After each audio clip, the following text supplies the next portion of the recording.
अहम श्रीगुरो श्रीयुतपदकमलं श्रीगुरून् वैष्णवांस च सेरूपं सागरे जातं सहगन रघुनाथान्वितं तं सजीवं सावद्वैतं सावधूतं परिजनसहितं कृष्ण चैतन्यदेवं श्री राधा कृष्ण पादान सहगन ललिता श्री विशाखान्वितांस च गुरुवे गौरचंद्राय राधिकाय तदालय कृष्णाय कृष्ण भक्ताय तद्भक्ताय नमो नमः।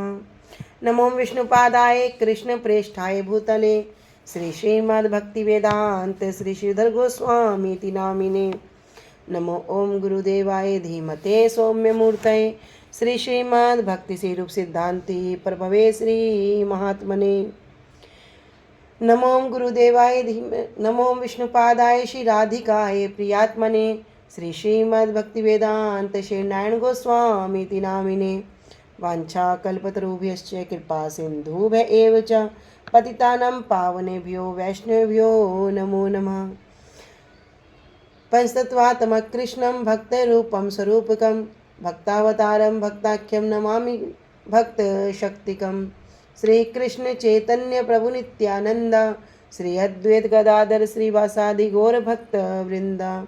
हरे कृष्णा कृष्ण कृष्णा हरे हरे हरे राम राम राम हरे हरे। सर्वप्रथम परम आराध्यतम श्री गुरुपाद पद्म जम विष्णुपाद अष्टोत्तर शत श्री श्रीमद् भक्ति वेदांत श्री श्रीधर गोस्वामी महाराज जी के श्री अभय चरण सरोज में अनंत कोटि दंडवत प्रणाम यापित करती हूँ। तदुपरांत मेरे परम गुरुदेव जनित्यला प्रविष्टो ओम विष्णुपाद अष्टोत्तर शत श्री श्रीमद् भक्ति श्री रूप सिद्धांति गोस्वामी महाराज जी एवं जनित्यला प्रविष्टो ओम विष्णुपाद अष्टोत्तर शत श्री श्रीमद् भक्ति वेदांत श्री नारायण गोस्वामी महाराज जी के श्री अभय चरण सरोज में श्रद्धा पुष्पांजलि अर्पण करते हुए उनसे अहेतु कृपा की वांछा करती हूँ।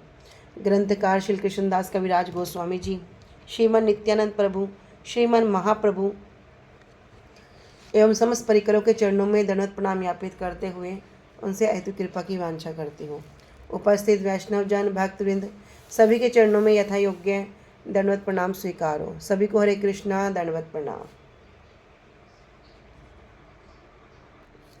श्री गुरुदेव की अहेतु कृपा से हम जो ग्रंथ कर रहे हैं उसका नाम है श्री श्री चैतन्य चैतामृत। श्री श्री चैतन्य चैतामृत ग्रंथ के अंतर्गत हम श्रवण कर रहे हैं मध्य लीला 20वां अध्याय, जिसमें हम आ चुके हैं प्यार संख्या 81 पे और पेज संख्या है 231। तो अब तक हमने श्रवण किया कि किस प्रकार महाप्रभु और श्री सनातन गोस्वामी पाद जी के बीच में जो संवाद चल रहा है, तो महाप्रभु पूछते हैं कि आप किस प्रकार वहाँ से बंधन से छूटे। तो सनातन गोस्वामी पाद जी शुरू से लेकर आखिर तक की सब लीला बता देते हैं। इसके पश्चात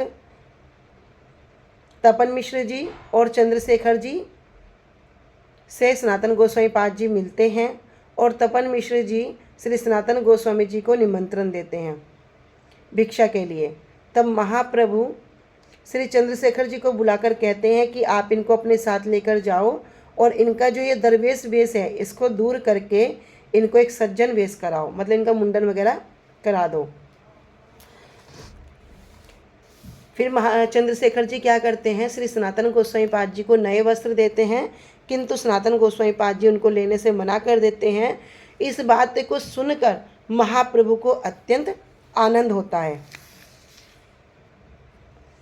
मध्याह्न के समय श्री सनातन गोस्वामी पाद जी महाप्रभु के साथ तपन मिश्र जी के घर में भिक्षा के लिए जाते हैं।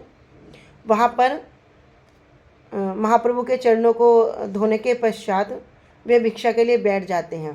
तब सनातन गोस्वामी पाद जी तपन मिश्र जी को सनातन गोस्वामी पाद जी कहते हैं, महाप्रभु कहते हैं कि क्या करो, सनातन के लिए भी भोजन लगा दो, उनको भी भोजन प्रदान करो।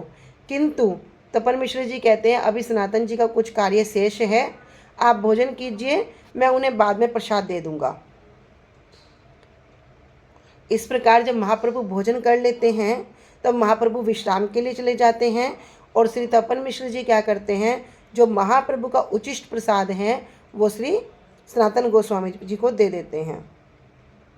इधर तपन मिश्र जी क्या करते हैं, उनको एक नया वस्त्र देते हैं धारण करने के लिए, किंतु वो उस वस्त्र को स्वीकार नहीं करते और तपन मिश्र जी से निवेदन करते हैं क्या, कि यदि आपका मुझे कुछ देने का मन ही है, आपका मुझे वस्त्र देने का मन ही है, तो अपना कोई यूज़ किया हुआ जो पुराना आपका जो वस्त्र है वही मुझे दे दीजिए।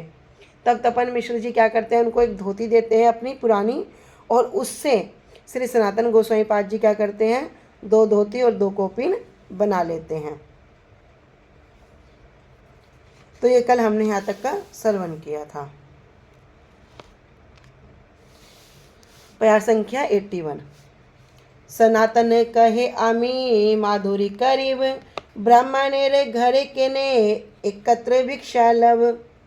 इधर जो महाराष्ट्रीय विप्र था, जो दिश था, वो सनातन गोस्वामी पाद जी से मिलता है और श्री सनातन गोस्वामी पाद जी को अपने यहाँ पर भिक्षा के लिए निमंत्रण देता है कि क्या, जब तक आप काशी में रहेंगे तब तक आप मेरे घर पर ही भिक्षा ग्रहण करेंगे। किंतु श्री सनातन गोस्वामी पाद जी कहते हैं आमी माधुकरी करीब, कि मैं इस प्रकार भिक्षा नहीं लूँगा, मैं क्या करूँगा, माधुकरी करूँगा। ब्राह्मण घरे केने एकत्र भिक्षा ली, और ब्राह्मण के घर पर केने क्यों, एक ही स्थान पर मैं भिक्षा ग्रहण करूं। अर्थात क्या होगा कि अगर मैं इस प्रकार भिक्षा करूंगा तब क्या होगा, जो ब्राह्मण हैं इनको कष्ट होगा। एक ही स्थान पर बार बार भोजन करने से क्या होगा, इनको कष्ट होगा। तो यहाँ पर श्री सनातन गोस्वामी पाद जी क्या कह रहे हैं, मैं माधुकरी करूँगा।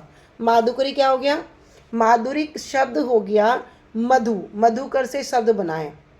कह रहे जिस प्रकार मधुमक्खियाँ क्या करती हैं, फूलों से मधु एकत्र करती हैं, किसी फूल से थोड़ा, किसी फूल से थोड़ा, किसी फूल से थोड़ा, इसी प्रकार ये माधुकरी जो है यही है साधु का। कह रहे साधु जब माधुकरी करते हैं एक घर से उतना ही लेते हैं, एक घर से पूरा भोजन नहीं लेते, थोड़ा थोड़ा करके कुछ 3-4 घर से भिक्षा करते हैं।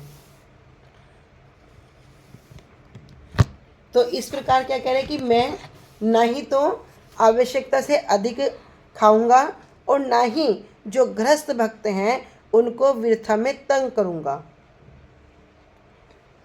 तो श्री सनातन गोस्वामी जी ने कहा मैं माधुकरी करूंगा, ब्राह्मण के घर में पूरा भोजन क्यों ग्रहण करूंगा। अमृत अनुकनिका में कह रहे हैं कि भ्रमर पुष्पों से मधु ग्रहण करता है, इसलिए उसे मधुकर कहते हैं। क्यों, क्योंकि वो एक ही पुष्प से मधु नहीं ग्रहण करता, कि एक ही पुष्प पे बैठ के और सारा मधु ग्रहण कर ले, ऐसा तो वो नहीं करता। अपितु क्या करता है, अनेक पुष्पों से मधु संग्रह करता है, थोड़ा थोड़ा मधु संग्रह करेगा, इकट्ठा करेगा। तो उसी प्रकार श्री सनातन गोस्वामी जी का विचार क्या है कि यदि वे प्रतिदिन एक ही ब्राह्मण के घर में पूरा भोजन करेंगे तो उन ब्राह्मण को कष्ट होगा। इसलिए उन्होंने कहा कि वे अपने शरीर निर्वाह के लिए जितना आवश्यक है उतना भोजन अल्प मात्रा में, अर्थात उतने में भी कम मात्रा में 2-3 ब्राह्मणों के घर से भिक्षा करेंगे। तो एक जगह से नहीं करेंगे, क्या करेंगे, 2-3 जगह से भिक्षा करेंगे। इसमें जो व्यक्ति क्या करेगा, एक ही जगह से भिक्षा करता है तो उसमें क्या होगा, एक प्रकार का आलस्य आ जाएगा, क्योंकि उसको चिंता ही नहीं होगी, अरे मेरे शाम की व्यवस्था तो है, सुबह की व्यवस्था तो है। किंतु यहाँ पर श्री सनातन गोस्वामी पाद जी का किस प्रकार की शिक्षा है, किस प्रकार का वैराग्य है, कह रहे मैं एक जगह से नहीं करूँगा, मैं क्या करूँगा, माधुकरी करूँगा। इधर सनातनेर वैराग्य प्रभुर आनंद अपार, भोट कंबल पाने प्रभु चाहे बार बार। जब सनातन गोस्वामी पाद जी का इस प्रकार का वैराग्य देखा, किसने, महाप्रभु ने, महाप्रभु को आनंद अपार, महाप्रभु तो अत्यधिक प्रसन्न हुए। किंतु एक वस्तु भी सनातन गोस्वामी पाद जी के पास है जिसे देखकर महाप्रभु क्या करते हैं, बार बार उसी वस्तु की ओर देखते हैं। कह रहे वो क्या है, भोट कंबल, जो बहुमूल्य जो कंबल है पाने प्रभु चाहे बार बार, बार बार क्या करते महाप्रभु, उसी को बार बार देखते। किसने दिया था ये भोट कंबल सनातन गोस्वामी पाद जी को?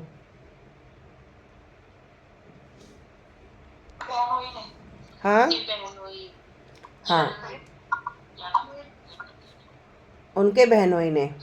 उनके बहनोई का नाम था श्रीकांत। ठीक है, तो ये बार बार महाप्रभु क्या कर रहे हैं, इसी भोट कंबल को देख रहे हैं, जो बहुमूल्य कंबल है इसकी ओर देखते। अब जब महाप्रभु देख रहे हैं, क्योंकि हृदय के भाव को जानने वाले हैं, सनातन जालिन ए प्रभु रे न भाए, भोट त्याग करी वारे चिंतिला उपाय। अब इधर सनातन गोस्वामी पाद जी जान गए कि महाप्रभु को ये कंबल नहीं भा रहा है, ये जो कंबल है ये महाप्रभु को अच्छा नहीं लग रहा है, इसलिए कह रहे भोट त्याग करीवारे। अब इस कंबल को त्याग करने के लिए चिंतिला उपाय विचार करने लगे, चिंता करने लगे कि किस प्रकार मैं इस कंबल को त्याग करूं। जब महाप्रभु के बार बार कंबल को देखने से श्री सनातन गोस्वामी जी समझ गए कि ये कंबल उन्हें अच्छा नहीं लग रहा है। श्री सनातन गोस्वामी जी ने तब उस कंबल को त्याग करने के उपाय पर विचार किया। एक चिंती गेला गंगाए मध्यान्ह करीते, एक गोड़िए दिया छे कांथा धुइया सुकाईते।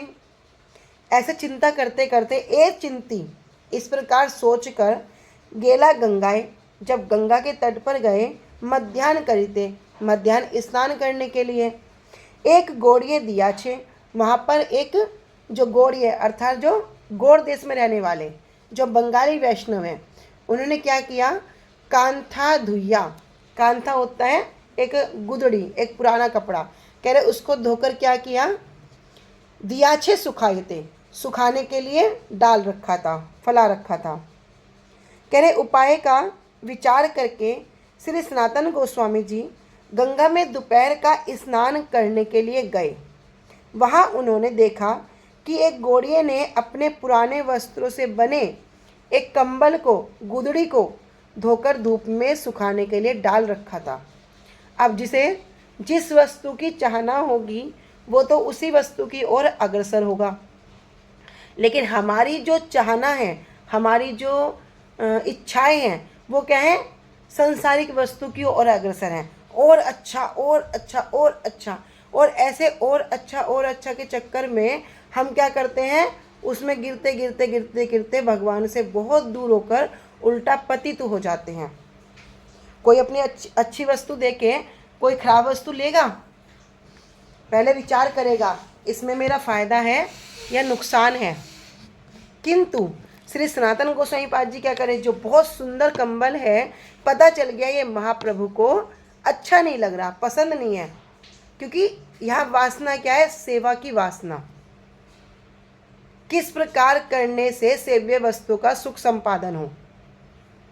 अब महाप्रभु ने चल गया कि सब बात तो ठीक है, लेकिन ये कंबल इस चीज़ में बांधा है, तो वहाँ विचार नहीं किया कि मेरा कंबल तो इतना महंगा है, मैं इस प्रकार करूँगा, नहीं। जब वो गुदड़ी को देखा, पुराने कंबल को देखा, तब सनातन गोस्वामी पाद जी उस गोड़े वैष्णव से कहते हैं, तारे कहे ओरे भाई कर उपकारे, एई भोट लैया एई कांथा दे है मोरे। तब श्री सनातन गोस्वामी तारे कहे, उससे कहते हैं क्या, ओरे भाई, अरे भाई, कर उपकारे, मेरे पर एक उपकार कर दो। क्या उपकार करो, एई भोट लैया, ये जो मेरे पास ऊनी कंबल है, सुंदर कंबल है, इसको आप ले लो।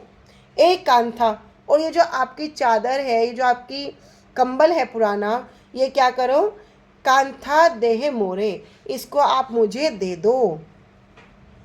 तब श्री सनातन गोस्वामी जी ने क्या किया, उस घोड़े से कहा, हे भाई मुझ पर उपकार करो। अब ये नहीं कह रहे कि ले ये कंबल ले लो और ये मैं फटाफट तेरा ले लूँगा, नहीं, प्रार्थना कर रहे हैं, उस वस्तु को लेने के लिए भी प्रार्थना कर रहे हैं। क्यों, क्योंकि अब सनातन गोस्वामी पाद जी को इस कंबल के प्रति तो कोई वैसे भी प्रीति नहीं थी, लेकिन जब उनके बहनों ही ने दे देता तो रख लिया था, लेकिन अभी देखा जिनकी सेवा के लिए उपस्थित हुए हैं ये वस्तु उनको पसंद नहीं है। तब सनातन गोस्वामी जी क्या कह रहे, भैया ये तुम मुझ पर उपकार करो, इस ऊनी कंबल को लेकर मुझे अपनी एक गुदड़ी दे दो। तब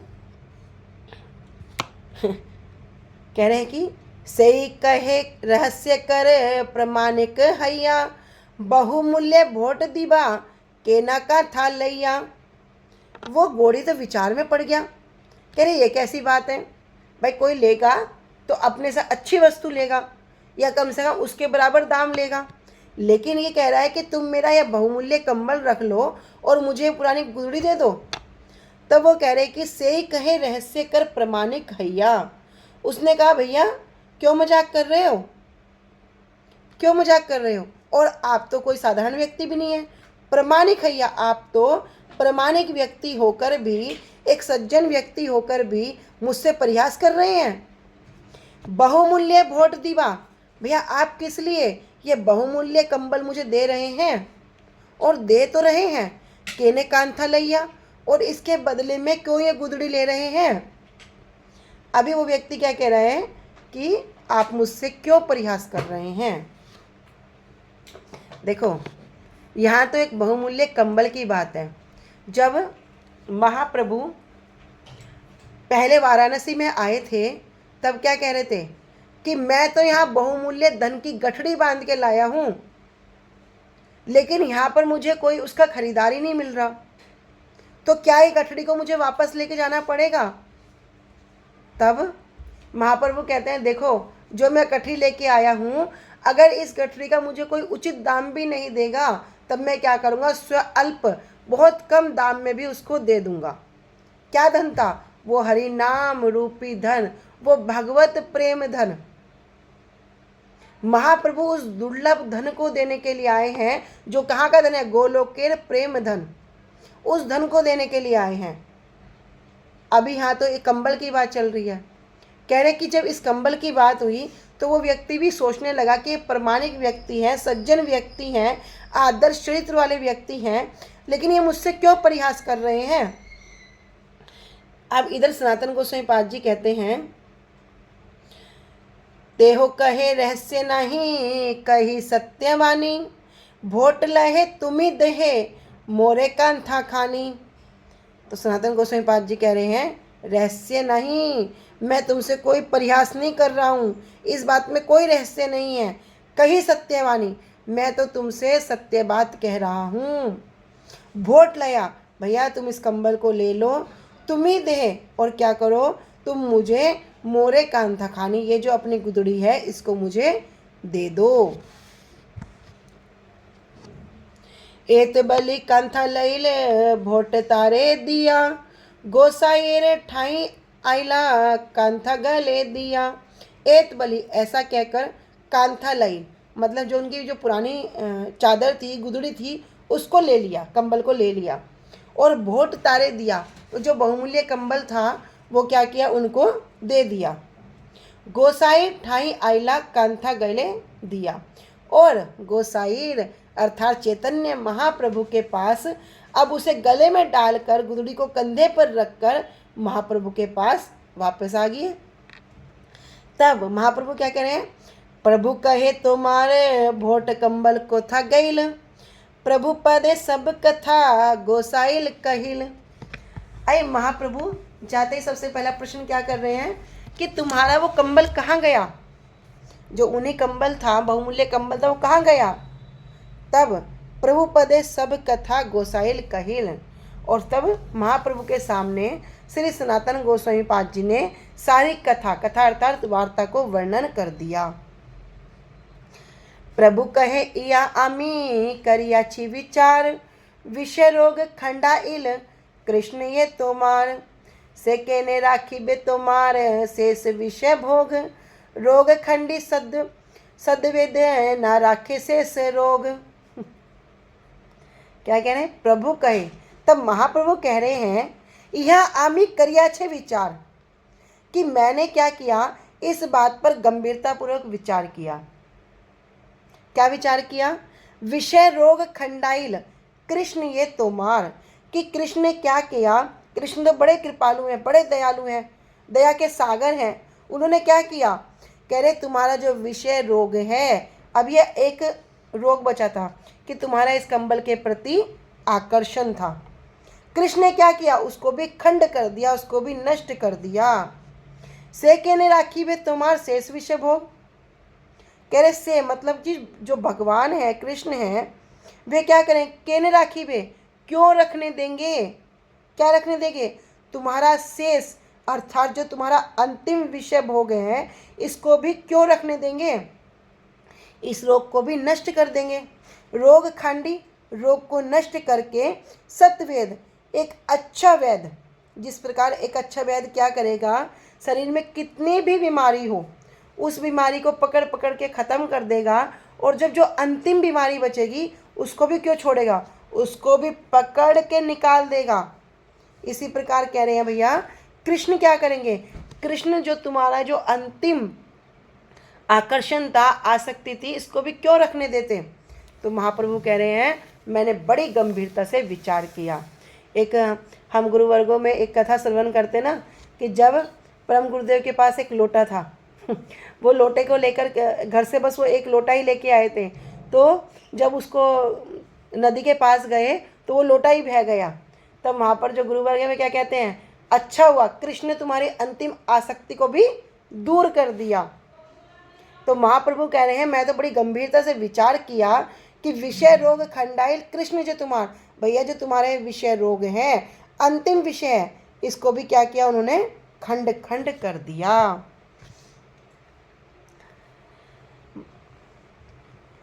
तीन मुद्राद भोट गए माधुकरी ग्रास, धर्म हानि है लोक करे उपहास। कह रहे तीन मुद्रार, जो तीन सोने की मुद्रा के मूल्य वाला भोट गए, ये जो भोट मतलब जो कम्बल है, माधुकरी ग्रास, ऐसे माधुरीकरी करने वाले के व्यक्ति पर अगर कोई इसको लेगा तब क्या होगा, धर्म हानि है, धर्म की हानि होगी, और लोग करे उपहास, लोगों के लिए वो क्या होगा, उपहास का पात्र बन जाता है।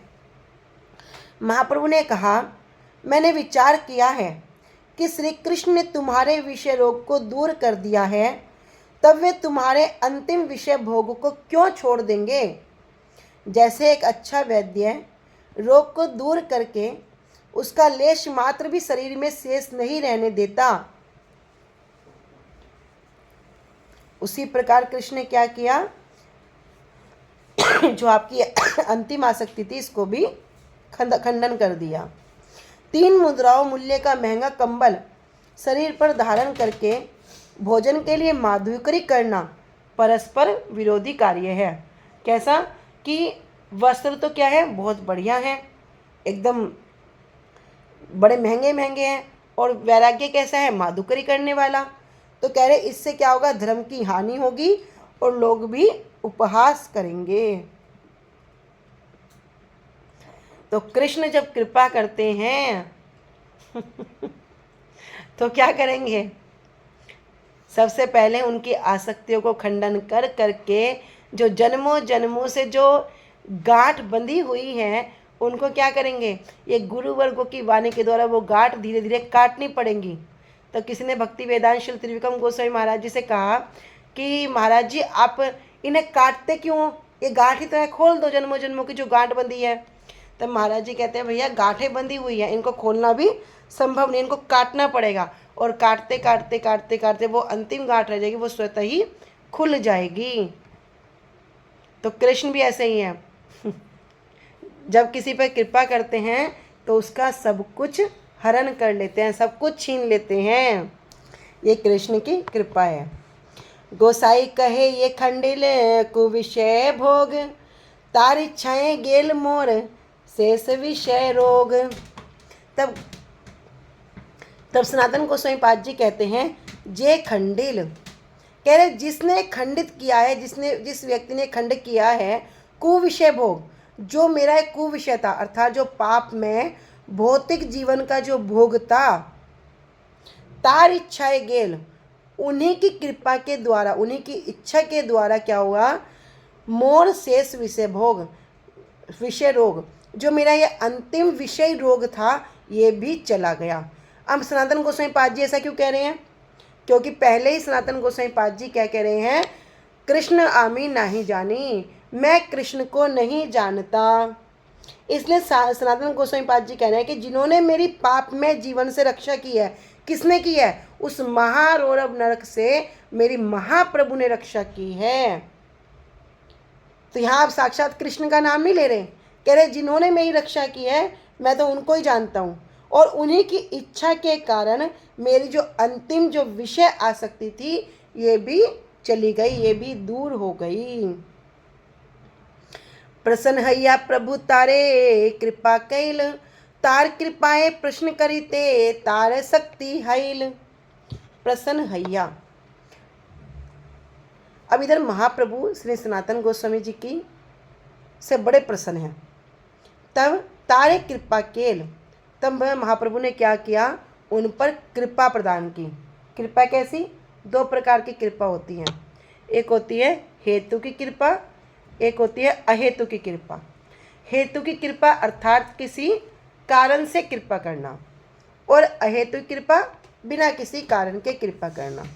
तो यहाँ पे जो कृपाएं कैसी है? अहेतु की कृपा उनको प्रदान की।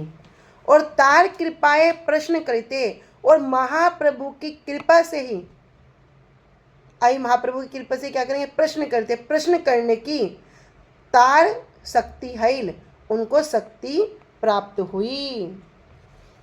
महाप्रभु ने प्रसन्न होकर उन पर कृपा की, और महाप्रभु की कृपा से उनमें प्रश्न करने की शक्ति आई। अब भैया ये बात तो बड़ी आश्चर्यजनक है, कह रहे प्रश्न करने की शक्ति। तो वास्तव में यही बात क्या है? विचार पूर्वक है। हम जो सोचते हैं कि संसार वार्ता तो हम बड़े अच्छे से बोल देंगे, क्योंकि संसार हम जन्मों जन्मों से करते आए हैं, किंतु जब भगवत विषय में प्रश्न भी करना हो तो उसमें भी सोचना पड़ता है, क्या पूछें क्या पूछें। इतनी सारी कथा होने पर भी ये विचार नहीं आता कि हमें पूछना क्या है, प्रश्न क्या करना है। तो ये भी कहाँ से हुआ? ये भी कृपा से ही होगा। पूर्व ये छे राय पासे प्रभु प्रश्न कैला, तार शक्ति रामानंद तार उत्तर दिला। पूर्व ये छे, पूर्व में जिस प्रकार राय पासे से राय रामानंद जी के पास प्रश्न कैला, महाप्रभु ने क्या किया? उनसे प्रश्न पूछे थे। तार सकता है, और महाप्रभु की कृपा के द्वारा ही, महाप्रभु की शक्ति के द्वारा ही क्या किया? रामानंद तार उत्तर दिया, श्री रामानंद रायन जी ने उनके उत्तर दिए। इहार प्रभु सकते प्रश्न करे सनातन, आपने महाप्रभु करे तत्व निरूपण। इहा, और यहाँ पर प्रभु शक्ति है, महाप्रभु की शक्ति से प्रश्न करे सनातन, श्री सनातन गोस्वामी पाद जी प्रश्न कर रहे हैं। आपने प्रभु करे तत्व निरूपण, और क्या कह रहे हैं? कि महाप्रभु से कह रहे हैं कि तत्व का निरूपण करो, कि स्वयं महाप्रभु क्या कर रहे हैं? तत्व का निरूपण कर रहे हैं। प्रश्न कौन कर रहे हैं? श्री सनातन गोस्वामी पाद जी, और महाप्रभु अब उसमें उत्तर देंगे। तो हम ये कल श्रवण करेंगे। वांछा कल्पतरुभ्यश्च कृपा सिंधुभ्य एव च पतितानां पावनेभ्यो वैष्णवेभ्यो नमो नमः। श्री गुरुदेव की जय। अनंत कोटि वैष्णव वृंद की जय। निताई गौर प्रेमानंदे हरि हरि बोल।